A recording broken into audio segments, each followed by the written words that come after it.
Assalomu alaykum do'stlar. Bugun biz nevrologiyani eng kichik va eng muhim birligi neyron haqida gaplashamiz. Neyronni tuzilishi, funksiyasi va neyronlarning turlari klassifikatsiyasini bilib olamiz. Aytgancha, albatta kanalimizga obuna bo'ling. Kelajakda albatta juda ham qiziqarli va bundan-da muhim bo'lgan ma'lumotlarni berishga harakat qilamiz. Keyin yana bir qo'shimcha narsa, videoni ko'rayotgan paytingizda YouTube'da nastroykasidan iloji boricha maksimal kачество videoni yuqori maksimaliga qo'yib oling. Chunki ba'zi bir grafiklarni, ba'zi bir rasmlarni ko'rishda juda ham qulay bo'ladi. Videoni sifatiga rozi bo'lasizlar. Qani bo'lmasa ketdik. Demak, ko'rib turganingizdek bu nerv hujayrasi, ya'ni neyron. Kelinglar dastlab birinchi neyronni qismlarini nomlab olamiz. Keyin shu qismlarni funksiyalarini tanib chiqamiz. Demak, birinchi qismlarni nomlaymiz. Bu yerda ko'rib turganingizdek kalta o'siqlar mavjud. Neyronda bu kalta o'siqlarning nomi dendrit deyiladi. Dendrit. Endi hujayrani katta tanasi bor. Bu tanasi shu hujayra tanasi yoki soma deyiladi. Neyron hujayra tanasi yoki soma. Endi bu turgan uzun bitta o'sig'i, katta o'sig'i bu akson deyiladi. Shu joyda hujayra tanasidan aksonga o'tayotgan sohada akson hillock deyiladi. Akson tepaligi ham mavjud. Alohida qilib chizsak bo'ladi mana shu yerda. Demak, hujayra tanasidan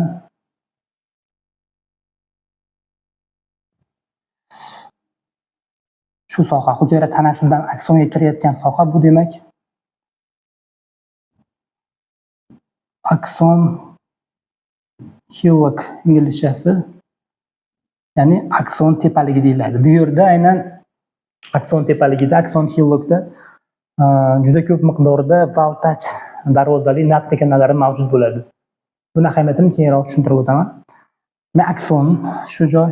Endi aksonning oxirgi qismi akson terminali deyiladi. Aksonni tugovchi qismi akson terminali yoki ko'p ba'zi kitoblarda terminal piyoscha, terminal bulb deyiladi inglizchasiga. Xullas kalom akson terminal ko'proq ishlatiluvchi termin. Xo'p, bilib oldik. Endi bularning funksiyasini ko'rib chiqamiz. Xo'p, endi har bitta qismlarda vazifasini ko'rib chiqamiz. Demak, birinchi dendritni ko'rib chiqamiz. Xo'p, dendritda vazifalaridan biri bu, bilamizki, neyronlar bir-biri bilan axborot almashinadi. Shu boshqa dendritga boshqa neyronlar ham o'z impulsini jo'natadi.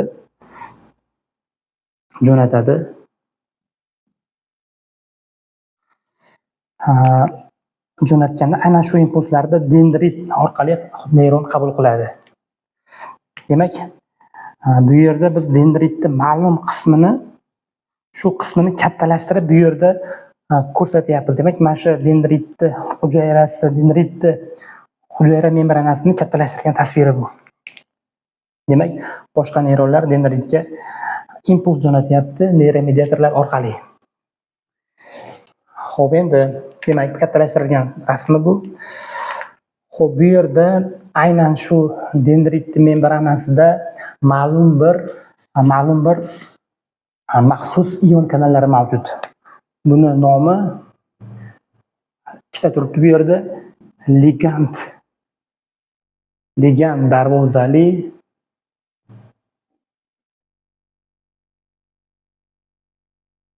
ion kanallar. Bular ikki xil bo'ladi. Inglizchasiga demak, xo'p,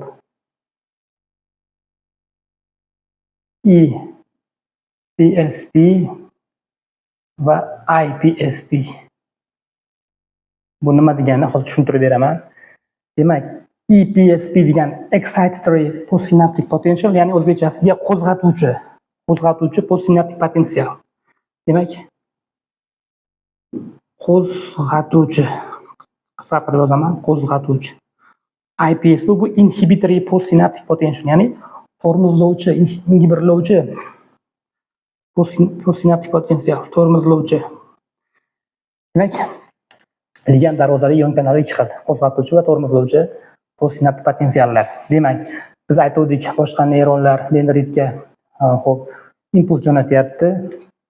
Demak, bu yerda impuls jo'natayotganda ma'lum bir neyrotransmitter, ya'ni mediatorlar deymiz, neyrotransmitterlar orqali dendritga ma'lumot jo'natadi, axborot, impuls jo'natadi. Shu neyrotransmitterlar orqali dendrit membranasida joylashgan maxsus ligand darvozali ion kanallarida bu neyromediator kelib joylashadi reseptoriga, demak joylashadi. Mana odatda endi biz qo'zg'atuvchini ko'rib chiqyapmiz. Qo'zg'atuvchi EPSP ligand darvozali ion kanallari bu esa tormozlovchi. Demak, birinchi qo'zg'atuvchini ko'ramiz. Neyromediator kelib joylashdik, ion kanalni reseptoriga joylashdi va odatda normada bu ion kanal mana bunday ko'rinishda, demak, bekor bo'ladi. Neyromediator kelib tutashgandan keyin esa bu kanal darvozasi ochilib qoladi. Ochilgandan keyin esa bu yerda natriy kanallari kiradi ichkariga. Kirib, hujayra ichini plyus musbatlaydi. Natijada depolarizatsiya bo'ladi, depolarizatsiya. Va natijada hujayra qo'zg'aladi. Ya'ni EPSP, excitatory postsynaptic potential, ya'ni qo'zg'atuvchi. Hujayra qo'zg'aladi. Buni tushunib oldik. Endi esa xuddi shu neyrotransmitter bu mediator degani, bilasizlar. Neyrotransmitter bu tormozlovchi neyrotransmitter ham bo'lishi mumkin, tormozlovchi. Demak, tormozlovchi neyrotransmitter, demak, tormozlovchi ion kanalga keladi. Ion kanal kelib bu reseptorga joylashadi. Joylashsa, odatda normada bu ion kanal bekor bo'ladi, lekin neyromediator kelib tutashgandan keyin esa bu kanal ochiladi. Ochilgandan keyin esa manfiy ionlar ichkariga kiradi. Ichkariga kirib, hujayra ichini manfiylaydi, ya'ni giperpolarizatsiya bo'ladi. Giperpolarizatsiya bu esa IPSP, ya'ni inhibitory postsynaptic potential, ya'ni tormozlovchi postsynaptik potensial hosil bo'ladi. Hujayra tormozlanadi, dam oladi hujayra. Qisqa aytganda. Demak, bu hujayra qo'zg'alishi va hujayra tormozlanishini tushunib oldik. Buni ikkalasini nomini общий nom bilan biz demak graded potential deb qo'yamiz. Ya'ni bu degani darajalangan potensial deyiladi. Shu ikkalasi. Demak, bu hujayra qo'zg'alishi, tormozlanishi, ya'ni dam olishini bitta yo'li. Ikkinchi yo'li ham mavjud. Neyron hujayrasini qo'zg'alishning ikkinchi yo'li ham mavjud. Bu ikkinchi yo'li, demak, bizda ikkinchi yo'li bu ikkinchi yo'li shu yerga yozamiz. G protein deymiz. G protein retseptor orqali bo'ladi. G protein retseptor qisqartirib yozdim. Bunda o'sha ma'lum bir neyromediator kelib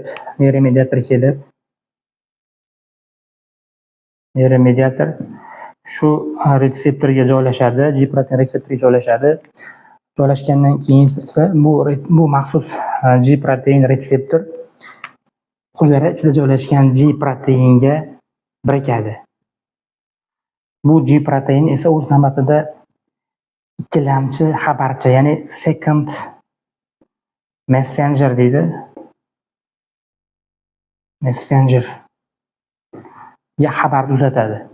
Bu ikkilamchi xabarchi esa o'z navbatida protein kinaza protein kinazani faollashtiradi. Bu protein kinaza esa hujayra membrasida joylashgan maxsus retseptorlar bor. Shu retseptorlarni faollashtiradi, fosforlab faollashtirib, natijada bu hujayra membranasi faollashib yoki plus natriy kanallarini, plus musbatli natriy kanallarini ichkari kirgizadi, hujayra qo'zg'aladi, yoki bo'lmasam bu manfiy ionlarni hujayra ichiga kirgizib, hujayrani manfiylashtirib, hujayrani tormozlaydi, dam oldiradi. Shu orqali bu hujayra neyronda qo'zg'alishning ikkinchi yo'li G-protein retseptor. Demak, birinchi yo'li ligand darvozali ion kanallar. Aytib o'tdik, EPSP va IPSP, ya'ni qo'zg'atuvchi postsinaptik potensial va tormozlovchi postsinaptik potensial. Umumiy nomi gradient potential, ya'ni darajalangan potensiallar deyiladi. Ikkinchi yo'li bu G-protein retseptor, mediator G-protein retseptoriga bog'lanib, keyinchalik G-proteinni faollashtiradi. Bu G-protein esa ikkilamchi xabarchi second messengerni faollashtiradi va u esa protein kinazani faollashtirib, protein kinaz esa hujayra membrasidagi ma'lum bir hujayra kanalini faollashtirib, u yerda natriy yoki manfiy ionlar kirib, hujayra qo'zg'aladi yoki tormozlanadi.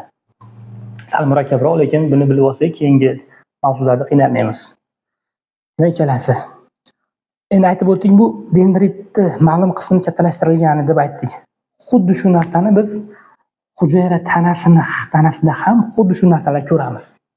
Ya'ni bu degani hujayra tanasiga ham neyronlar xuddi shu impulsni jo'natadi. Demak, neyron nafaqat dendritdan, balki hujayra tanasidan ham axborotni qabul qiladi. Neyron hujayra tanasi yoki dendritdan axborotni qabul qilib, faqat shu akson terminalga qarab axborotni beradi. Ya'ni bitta imtihonlarda savol tushadi. Neyronni dinamik qutblanishi nima deyiladi? Ya'ni neyronning dinamik qutblanishi bu neyron impulsni dendrit yoki hujayra tanasidan olib, faqat akson terminalga qarab ma'lumotni beradi, axborotni, impulsni beradi. Ya'ni shu yo'nalishda ketadi, qabul qiladi va shu yo'nalishda axborot, impuls ketadi, shu bo'ylab ketadi. Shuni esda saqlab qo'ying, imtihonda tushgan, o'zimga ham tushgan shaxsan.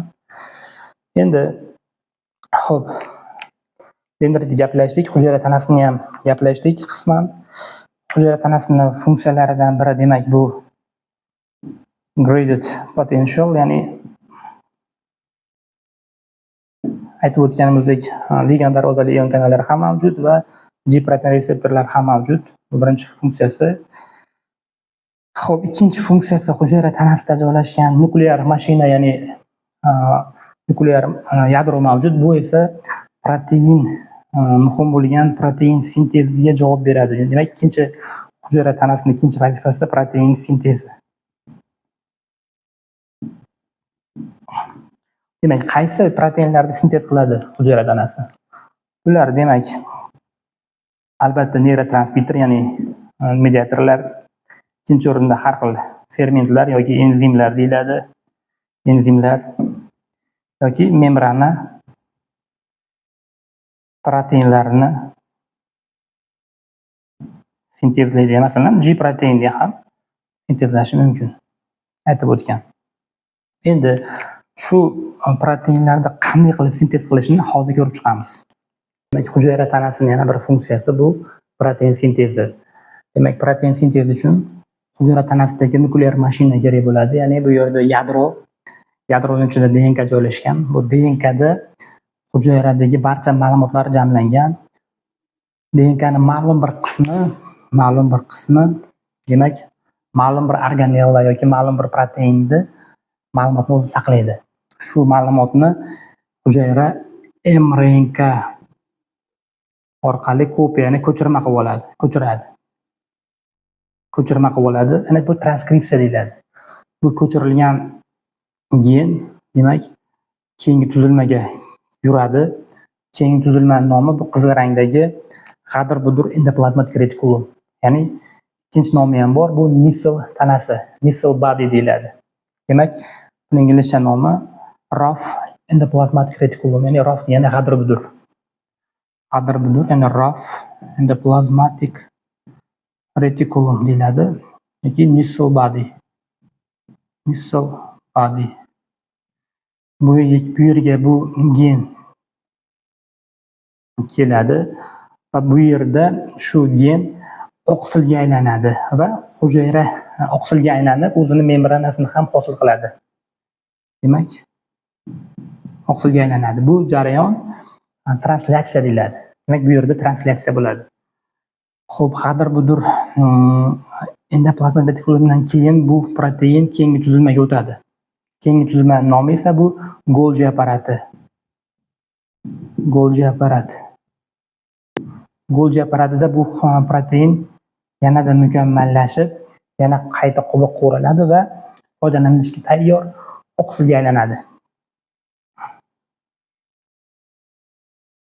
Demak, foydalanishga tayyor oqsil. Bu oqsil bo'lishi mumkin, neyrotransmitter bo'lishi mumkin, mediator yoki bo'lmasam enzim yoki ferment bo'lishi mumkin yoki membrana protein bo'lishi mumkin. Qaysi biridir bo'lishi mumkin.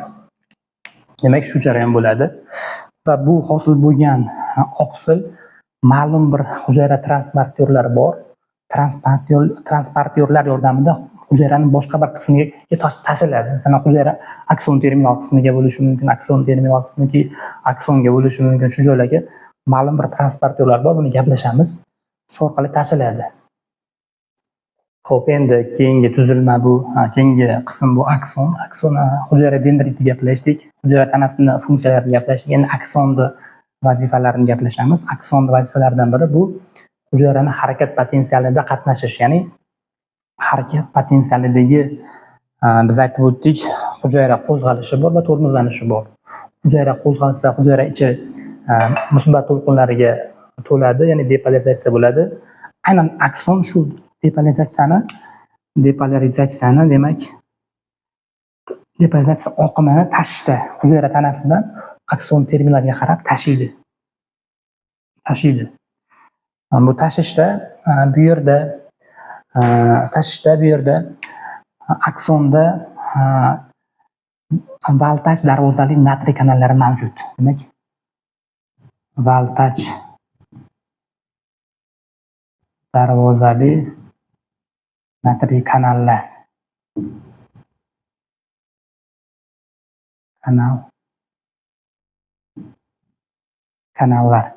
Bu voltaj darvozali degani ma'lum bir voltajga borgandan keyin hujayra darvozasi ochiladi, ma'lum bir voltajda. Biz aytib o'tdik, ligand darvozalikda neyromediator kirgandan yopishgandan keyin ochiladi. Bu voltajda ma'lum bir voltajga yetgandan keyin ochiladi.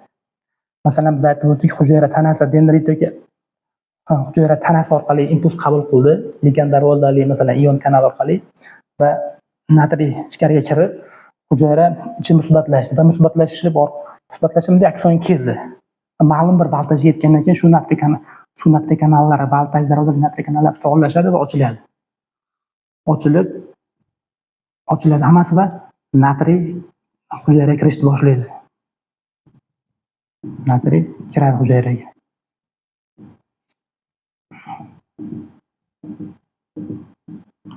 Va hujayra musbatlashib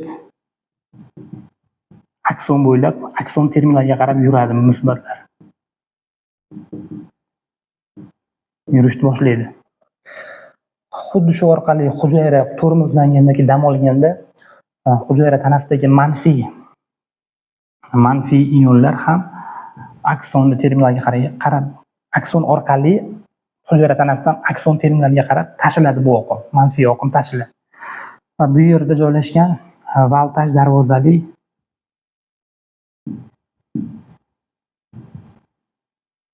kaliy kanallari mavjud.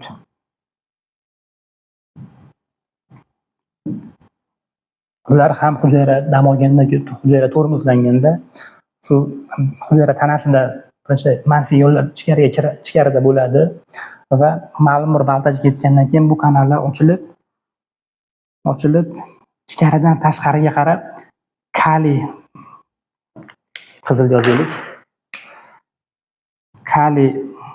kaliyni musbat ionlar tashqariga chiqadi va tashqarida plyus, ichkarida minus bo'ladi. Ichkarida minus ko'payib ketadi. Chunki plyus tashqariga chiqib ketyapti. Bu minuslar hujayra tanasidan terminal tarafga qarab tashiladi. Xuddi bunga o'xshab tashiladi. Demak, aksonning birinchi funksiyasi demak harakat potensiyalida qatnashish va shu musbat va manfiy oqimlarni tashish. Ikkinchi funksiyasi ham mavjud. Ikkinchi funksiyasi bu transport. Aksonal transport deyiladi. Aksonal transport. Aksonal transportda biz aytib o'tgan transportyorlar yordam beradi aksonga. O'zi hujayrada o'zi mikronaychalar mavjud bo'ladi. Mikronaychalar bu shu hujayrani skeleti, ya'ni ushlab turadi va ma'lum moddalarni tashilishiga yordam beradi. Tashilishiga. Xo'p, bu yerda ikki xil transportyor bor. Shu mikronaychalarda joylashgan ma'lum bir proteinlar bor. Bu proteinlar ikki xil bo'ladi. Bu transportyor proteinlar ikki xil bo'ladi. Hujayra tanasidan hujayra akson terminalga qarab toshuvchilar bo'ladi. Bular bu ko'k rangdagisi va akson terminaldan hujayra tanasiga qarab teskari yo'nalish tashiydigan bu qizil rangdagi transportyor proteinlar mavjud. Ikki xil bor. Demak, bu ko'k rangdagisi hujayra tanasidan akson terminalga qarab tashiydi. Bu transportyor proteinning nomi kinesin deyiladi. Inglizchasiga yozilishi kinesin. Ya'ni kinesin. Bu demak hujayra tanasidan akson terminalga tashiydi. Buni nomini anterograd transport deyiladi. Anterograd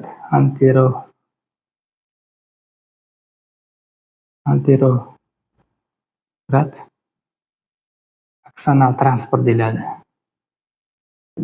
Xo'p, nimalarni tashiydi? Hujayra tanasidan akson terminalga qarab. Biz bilamiz, bu xo'p ma'lum bir enzimlar, ya'ni fermentlar yoki membrana proteinlari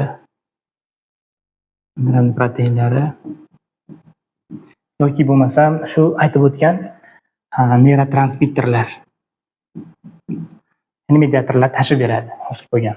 Ya'ni hujayra tanasida biz aytib o'tgan nuklear mashinada hosil bo'lgan protein sintezidagi mahsulotlarni shu akson terminalga qarab tashib beradi. Endi hujayra akson terminaldan hujayra tanasiga qarab teskari tashuvchi transportyor proteini ham mavjud. Buning nomini dynein, ya'ni yozilishi dynein yoziladi.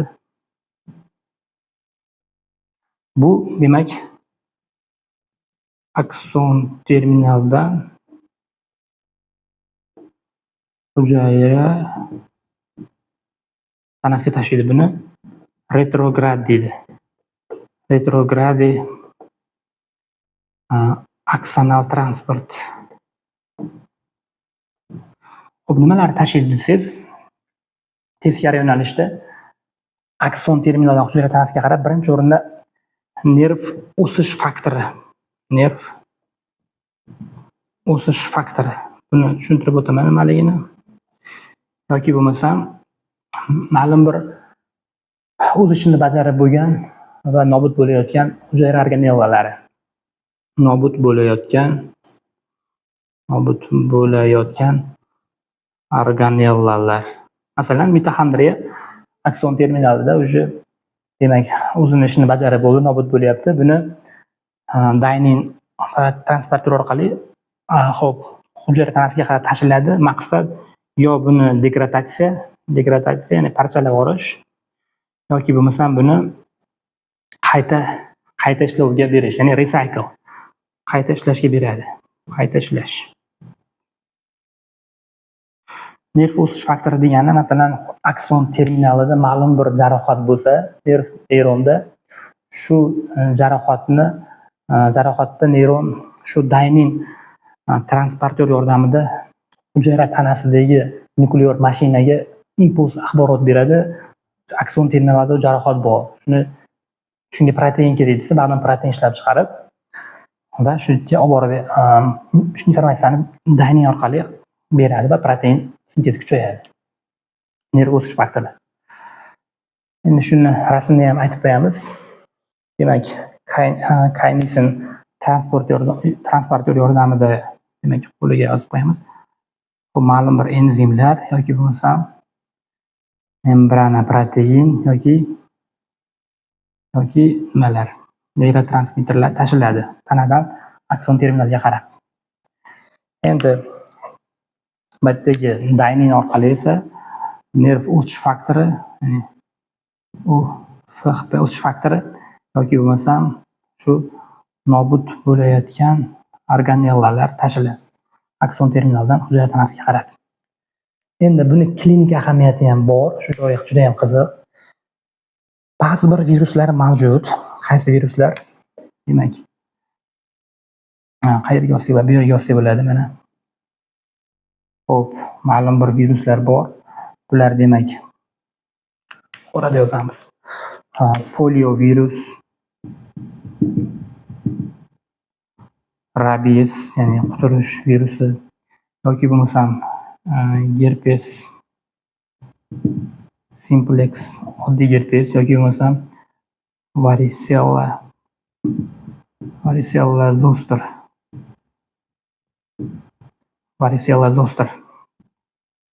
Bu viruslar odatda akson terminal orqali neyronga yuqadi. Lekin bu viruslar hujayra tanasiga intiladi. Hujayra tanasiga borishni xohlaydi, chunki bilamizki, hujayra tanasida nuklear mashina bor. U yerda oqsil sintezlanadi. Agar bu viruslar hujayra tanasiga yetib bora olsa, u yerda o'ziga kerak bo'lgan oqsillarni ishlab chiqarib, ko'payishni boshlaydi. Shuning uchun bular akson terminalni yuqtirib, qarab harakatlanishni xohlaydi. Shuning uchun bular dyninga demak minib olib, qo'pol qilib minib olib, shu viruslar demak hujayra tanasiga borishi mumkin. Va yana bitta qiziq virus bor. Bu varicella zoster, ya'ni o'rab oluvchi temiratki deymiz. Bu ham akson terminaldan neyronga yuqadi. Bu ham hujayra akson terminaldan yuqqandan keyin ma'lum davr, yillar davomida yoki oylar davomida bu yashirincha yotishi mumkin hujayra ichida. Qachonki immunitet pasayib ketgan organizmda, shunda dynin orqali bu hujayra tanasiga boradi. Borgandan keyin demak bu yerda o'zini proteinini shu nuklear mashina orqali Nisl body Golgi apparat orqali o'zini oqsilini ko'payib, yaratib, keyinchalik esa bu kaynisin transportyoriga yopishib olib akson terminalga qaytadan borib akson terminaldan teriga o'tadi va teri to'qimasini zararlab o'rab oluvchi temiratkani paydo qiladi. Shu mexanizmda paydo bo'ladi o'rab oluvchi temiratki. Nerv bo'ylab toshmalar chiqadi-yu, og'riydi, kuchli og'riq. Shunaqa mexanizm bo'licha teri to'qimasiga oxiri keladi. Aksonni ham demak gaplashib vazifalarini, demak birinchi vazifasi aytib o'tdik, harakat potensiyalida qatnashish, oqimlarni tashish, musbat, manfiy, va ikkinchisi aksional transportda kaynisin va dynin transportyorlarini gaplashdik. Endi esa akson terminalni ko'rib chiqamiz. Akson terminalda funksiyalarini ko'rib chiqamiz. Akson terminalda bitta funksiyasi bor. Birinchi funksiyasi bu sekretsiya. Ya'ni nimani sekretsiya qiladi? Albatta neyrotransmitter, ya'ni mediatorda. Neyrotransmitterda sekretsiya qiladi. Qanday qilib? Birinchi o'rinda biz aytgan, demak, hujayra qo'zg'aldi, akson musbat oqimini tashidi, akson terminalga qarab, va musbat oqimlar voltaj darvozali kalsiy kanali ham mavjud bu yerda. Voltaj darvozali kalsiy kanali. Va ma'lum bir voltaj yetgandan keyin kalsiy ichkariga kiradi.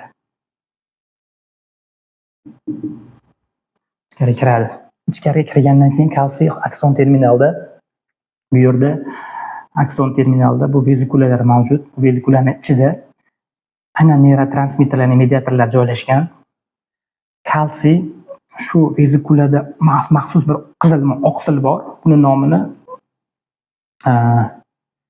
V-snare deydi nomini va shu akson terminalda shu qobig'idagi protein ham mavjud. Buni nomini T-snare deydi. Shu kalsiy shu ikkala snare'ni orasiga o'tirib oladi. Kalsiylar o'tirib oladi. O'tirib olgandan keyin bu ikkalasi birlashadi. Birlashgandan keyin esa qiziq jarayon bo'ladi. Bu yerda shu vezikula tashqariga ochiladi.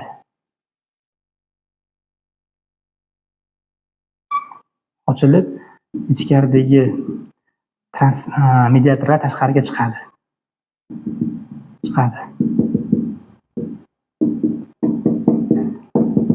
Bu neyrotransmitterlar sinaptik bo'shliqqa chiqadi.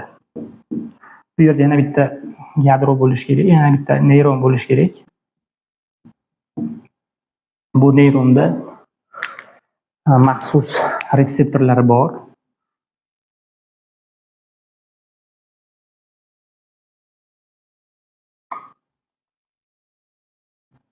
Shu retseptorlarga bu neyrotransmitterlar kelib joylashadi. Joylashib keyingi neyronni qo'zg'atadi. Aynan shu sekretsiya funksiyasi. Demak, kalsiy kelib o'tirdi, cho'ng'ildan neyrotransmitter tashqariga chiqib, keyingi neyronni qo'zg'atdi. Endi bu neyrotransmitterda taqdiri ikki xil bo'ladi. Birinchi taqdiri demak, yo shu ma'lum bir fermentlar joylashgan shu sinaptik bo'shliqda shu degradatsiya bo'ladi, ya'ni parchalanadi, degradatsiya. Yoki bo'lmasam qayta o'zlashtiriladi.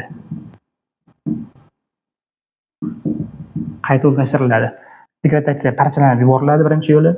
Ikkinchi yo'li esa bu transmitterlar hujayraga yana qayta o'zlashtiriladi. Bu qayta o'zlashtirilishda bu yerda qayta o'zlashtiruvchi oqsil joylashgan. Qayta o'zlashtiruvchi protein. Qayta o'zlashtiruvchi protein joylashgan. Bu protein orqali kirib, to'g'ri shu qaytadan shu vezikulaga yig'ilishi mumkin. Yo parchalanib ketadi, yo qayta o'zlashtiriladi. Endi buni klinik ahamiyati bor. Masalan, deylik, bu neyrotransmitterda biz serotonin deb olsak, ya'ni serotoninning ikkinchi nomi 5-gidroksitriptofan deyiladi, ya'ni 5-HT deb olsak, buni nomini bilamiz, serotonin 5-HT. Taxminan buni neyrotransmitterda serotonin deb olsak, buni serotonin serotoninni qayta o'zlashtirishni selektiv blokatorlar degan dorilar bor. Ya'ni SSRI, ya'ni selektiv serotonin reuptake inhibitor, ya'ni buni nomi selektiv serotoninni qayta o'zlashtirishni ingiberlovchilar guruhlari bor. Ularga bilamizki, escitalopram, fluoxetin yoki citalopram kabi dorilar, juda ham ko'p dorilar kiradi. Ular antidepressantlarning bir guruhi, antidepressant, ya'ni bu dorilar aynan bu dorilar mashta joylashgan serotoninni qayta o'zlashtirish proteinini bloklab qo'yadi va bu serotonin qayta hujayraga kira olmaydi. Qayta kira olmagandan keyin esa bu serotonin doimiy keyingi neyronga ta'sirini kuchaytirib turaveradi. Ta'sir kuchayadi, chunki qayta o'zlashtirilmayapti. Hujayra sinaptik bo'shlig'i qolib ketyapti va keyingi neyronni stimullab turadi. Bilamizki, serotonin qancha ko'p stimullasa keyingi neyronni, bu odamning kayfiyati ko'tariladi. Ya'ni bu qachon qo'llaniladi? Bu dorilar fluoxetin, shu serotoninni qayta o'zlashtirishni selektiv blokatorlari depressiyalarda yoki qo'rquv xavotir sindromida yoki obsessiv kompulsiv sindrom bor. Obsessiv kompulsiv sindromlarda qo'llaniladi. Ya'ni bu dorilar odam kayfiyatini ko'taradi, xavotir, qo'rquvni pasaytirib beradi. Shuning uchun bu klinik ahamiyati bor. Akson terminalida ham gaplashdik. Demak, birinchi funksiyasi sekretsiya, ajratish. Ikkinchi funksiyasi demak, neyrotransmitterlarni qayta o'zlashtirish funksiyasi ham bor. Qayta o'zlashtirish neyrotransmitterlarda. Ikkita funksiyasi bor. Hop, endi neyronlarni tugatdik. Endi esa neyronlarni shu klassifikatsiyalarini ko'rib chiqamiz. Do'stlar, endi neyronlarda klassifikatsiya haqida gaplashamiz. O'zi ikki xil klassifikatsiya bor. Asosan strukturaviy va funksional. Strukturaviy bundan juda ham kam hollarda qo'llaniladi. Ko'proq funksional klassifikatsiya juda ham bizga kerak. Keyingi mavzular, keyingi leksiyalarimizda ham shu funksiyalar juda ham kerak. Lekin buni ham bilib qo'yamiz. Demak, strukturaviy klassifikatsiya 3 xil bo'ladi: multipolyar, bipolyar, psevdounipolyar. Multipolyar degani, demak, neyron tanasi bir nechta 3 va undan ortiq dendritlari bo'lsa va bitta aksoni bo'ladi, ya'ni 3 va undan ortiq 3+ dendrit bo'lsa, demak, multipolyar deyiladi. Juda ham oson. 3+ bulardan hamma axborotni qabul qilib va bitta akson orqali beradi keyingi neyronga. Keyingi bipolyar desa bitta dendrit bo'ladi, bitta dendrit, bitta akson. Dendrit orqali impuls qabul qilib, akson orqali beradi. Psevdounipolyarda dendrit bo'lmaydi, akson o'zi bo'ladi, demak dendrit bo'lmaydi. Dendrit minus. Bu aksonni ikkita o'sig'i bor. Bu demak periferik o'sig'i, aksonni periferik o'sig'i, bu esa markaziy o'sig'i. Markaziy o'sig'i bo'ladi bu aksonda. Endi bularni bilib oldik. Nimaligini endi qayerlarda uchraydi bu multipolyar, bipolyar, psevdounipolyar. Multipolyar demak juda ham ko'p dendritlari bor, demak, 3 va undan ortiq, demak, axborotni qabul qilish joylari kerak bizga. Axborotni ko'p qabul qiladigan joylar, demak, bizda bosh miya yarim sharlari albatta. Bosh miya yarim sharlarini ham masalan birlamchi motor markaz. Birlamchi motor markaz. Birlamchi motor markaz deylik, markaz. Bu yerda bu neyronga bilamizki, bu sensor sohadan ham axborot keladi yoki bazal gangliyalardan ham axborot bu yerga keladi yoki bo'lmasa miyachadan ham axborot bu yerga kelib, ko'p dendritlar orqali qabul qilib, bitta akson orqali keyingi pastki orqa miyadagi pastki neyronga informatsiya beradi. Axborotlar qabul qiladi. Yoki bo'lmasa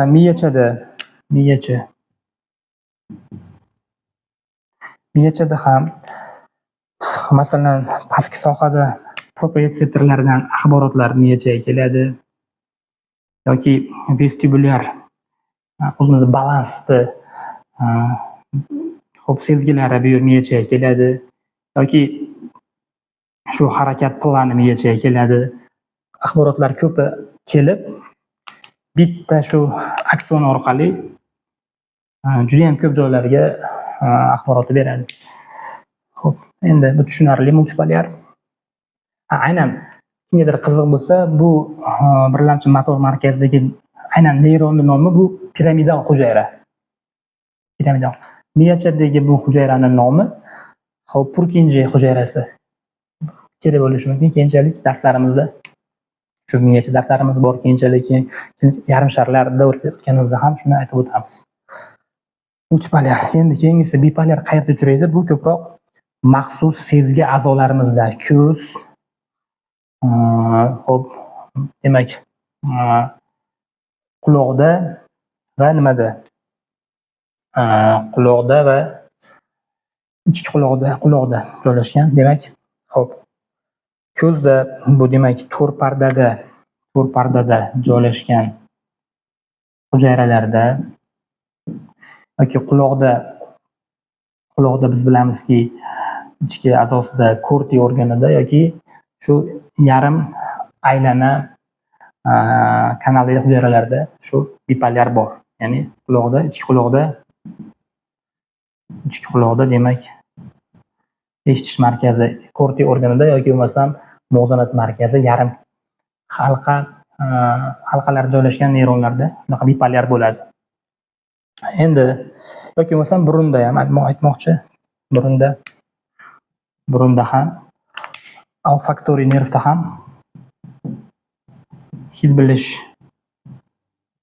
nervida ham bipolyar bo'ladi. Demak, maxsus sezgi to'rparda ko'zdagi hid bilish nervlarida va ichki quloqdagi joylashgan neyronlarda bipolyar bo'ladi. Endi pseudonipolyar qayerda uchraydi? Juda ham ko'p keyingi darslarimizda gaplashamiz. Bu orqa ildiz tuguni. Orqa ildiz tuguni yoki orqa ildiz ganglionida. Bunda masalan demak, masalan teridan informatsiya qabul qilyapti va periferik o'siq bu teriga joylashgan bergan shu o'simtasi informatsiyani qabul qilib, hujayra tanasi neyronga berib, keyinchalik markaziy o'sig'i orqa shoxdan kirib, keyingi neyronga o'zini ma'lumotini beradi. Demak, keyingi neyronga beradi. Tushunarli, bu orqa ildiz ganglioni. Yoki klassik misol bor, bu pseudonipolyarga bu 5-juft bosh miya nervini misol qilsak bo'ladi. Klassik misol. Demak, 5-juft bosh miya nervi klassik misol. Bunda masalan, periferik o'sig'i 3 ta bo'ladi. Oftalmik qismi bor, yuqori jag qismi bor va pastki jag'ga beruvchi qismlardan periferik o'sig'idan hujayra tanasiga ma'lumotlar beradi va axborotlar va bu ma'lumotlarni bu markaziy o'siq tomonga miya stulidagi yadrosiga beradi. Demak, shu pseudonipolyarga orqa ildiz ganglion va 5-juft bosh miya nervi kiradi. Endi esa funksional klassifikatsiyani ko'rib chiqamiz. Demak, do'stlar, biz uchun juda ham muhim bo'lgan funksional klassifikatsiyani ko'rib chiqamiz. Ular 3 xil bo'ladi. Sensory, ya'ni sezgi, motor va interneyron. Sensoryda birinchi gaplashamiz. Sensoryning ikkinchi nomi demak afferent ham deyiladi. Afferent neyron, sensory neyron. Ular ham bir necha xil bo'ladi. Bir necha xil. Demak, bu yoqqa qarab olsam yaxshiroq ekan. Xo'p, demak, birinchi turi bu ichki organlar, o'pka, yuraklardan informatsiyani markazga qarab jo'natadi, qabul qiladi va markazga qarab jo'natadi. Demak, buni afferent dedik. Ichki organ bo'lgani uchun, demak, vissera desak, vissera. Buni nomini inglizchasiga general visceral afferent, ya'ni qisqartirib general visceral afferent deb qo'yamiz. O'pka, yurak kabi dardan sezgini olib ketadi markazga qarab. Keyingisi esa shu bilamizki, keyingisi bu terida, tashqi terida yoki tashqi ko'ndalang targ'il mushaklaridagi informatsiyalarni markazga qarab tashiydi. Bu somatik qismda, endi bari somatik qism desa, somatik desak, somatik. Demak, inglizchasiga general umumiy, general somatic, demak somatic afferent nerve, ya'ni GSA. General somatic afferent bu general visceral afferent, ichki organlardan, umumiy ichki organlardan afferent qilyapti. Bu general somatic afferent. Endi keyingisi bu demak maxsus sezgi a'zolari bor, ko'z va quloqdan sezgilarni qabul qilib markazga qarab tashiydi. Bu xo'p, special sensory afferent deyiladi.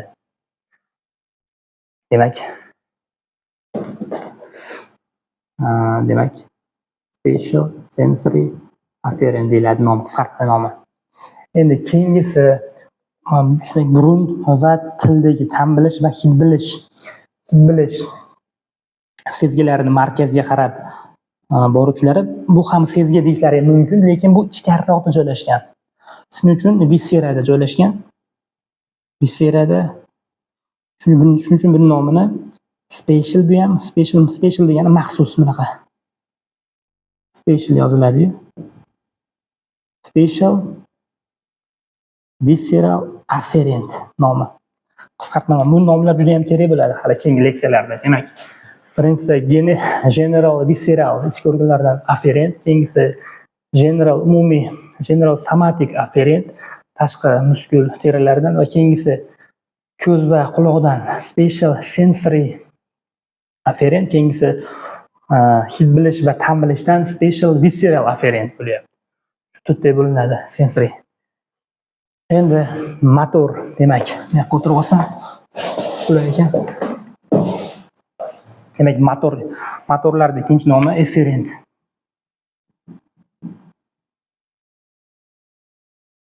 Efferent. Xo'p, endi birinchisi bu yon shoxda joylashgan bo'ladi. Buniki markazi, demak, yon shoxda joylashib, yon shoxdan demak to'g'ri borib, demak bu yerlarda nervatsiya qiladi. Demak, o'pkadagi mushaklarda, mayda silliq mushaklar, yurakda joylashgan silliq mushaklar yoki sekresiya, ichki sekresiya bezlarda joylashgan silliq mushaklarni bu yon shoxda joylashgan neyron orqali ta'minlaydi bu muskullar. Demak, buni nomini xo'p. Yana bilamizki, buni general visceral efferent, GVE deymiz. Ya'ni umumiy visceral efferent, general visceral efferent deymiz. Demak, yon shoxdan boshlanib, o'pka va ichki organlardagi bezlardagi yurakda joylashgan silliq mushaklarni ta'minlaydi, boshqaradi. Keyingisi esa osonroq. Buni neyronni oldingi shoxda joylashgan, orqa miyaning oldingi shoxidan chiqib, to'g'ri ko'ndalang tarxil mushaklarni innervatsiya qiladi. Buni nomini bu somatik bilamiz. Bu viscera dedik. Bu somatik, ya'ni general somatic efferent deymiz. Bu GVE, bu GCE bo'ldi. Endi keyingisi bu sal murakkabroq. Xo'p. Demak, embriologiyada bilamizki, xo'p, pharyngeal arka bor, ya'ni shu tomoq arkasi deydi o'zbekchasiga, pharyngeal arch inglizchasiga. Bu miya stolida joylashgan ma'lum bir bosh miya yadrolari joylashgan. Demak, birinchisi demak bu cranial nerv 5-juft. Ikkinchi nerv bu cranial nerv 7. Keyingi nerv bu demak 9-nerv. Keyingi nerv demak bu cranial nerv 10-nerv. 5, 7, 9. Ve bu yerda aynan mana shu tomoq va shu halqum sohasida, mana shu zonada tomoq, og'iz bo'shlig'ining ichki sohalarida shu yutishga yordam beradigan yoki insonni ohang gapirishga yordam beradigan ma'lum ichki muskullar joylashgan. Bu muskullar na silliq mushak, na ko'ndalang tarxil mushak. Bu alohida bitta embriologiyada alohida rivojlangan. Shu rivojlanishda inglizchasiga pharyngeal arka deymiz. Pharyngeal arka. Ular demak 5-juft bosh miya nervi shu pharyngeal arkani birinchi arkasini,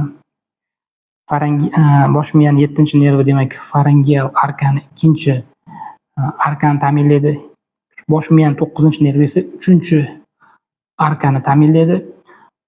10-bosh miyaning nervi esa shu embriologiyada pharyngeal arkani 4+6-arkalarda ta'minlaydi. Demak, shu 5-7, 9, 10-juft bosh miya yadrolari shu halqumda, qiloqda joylashgan muskullarni boshqaradi.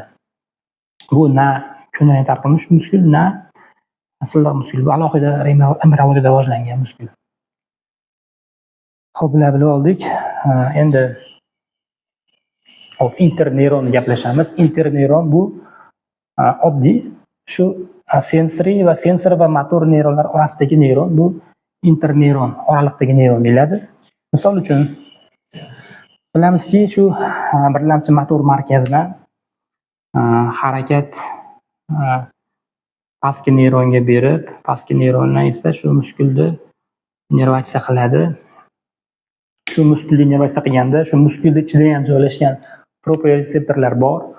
Shu proprioretseptorlar orqali sezgilarni shu zahoti markazga qarab ma'lum yadrolar orqali shu interneyron deyiladi. Mana shu harakat va sezgini orasida joylashgan shu interneyron va talamus, bu talamus ham interneyron bo'ladi va talamus orqali bu yana birlamchi motor markaziga impuls jo'natadi. Demak, shu ikkala nerv hujayrasi demak interneyron. Aniqroq gapirsak, bu yadroning nomini biz nucleus gracilis yoki cuneatus deymiz. Buni keyinroq o'tamiz alohida. Bu interneyron va bu ham talamus ham. Talamusdan bir nechta yadrolar joylashgan nerv hujayralari, bular ham interneyronga kiradi. Chunki bular ikkala yadro ham harakat va sezgini orasida joylashyapti.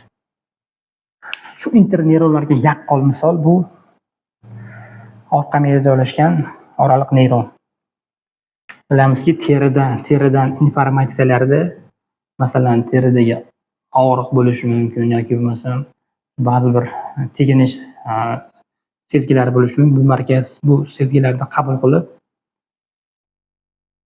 shu orqa gangliondagi neyronga boradi va bu orqali keyin markaziy o'sig'i orqa shoxga kirib, shu yerda interneyron joylashgan. Shu yerda interneyron esa o'z navbatida oldingi shoxda joylashgan harakat neyronga beradi impulsni va harakat neyroni esa akson orqali muskulni innervatsiya qiladi. Masalan, oddiy reflektor yoy. Masalan, qo'lingiz biror narsa issiq narsaga tekkizib oldingiz, sirasi tortib olasiz, muskul qisqaradi. Ya'ni issiqlikni sezib, interneyron orqali shu muskul qisqaradi. Bu interneyronga mana sezgi neyroni va harakat neyroni orasida joylashgan bu neyron interneyron deyiladi.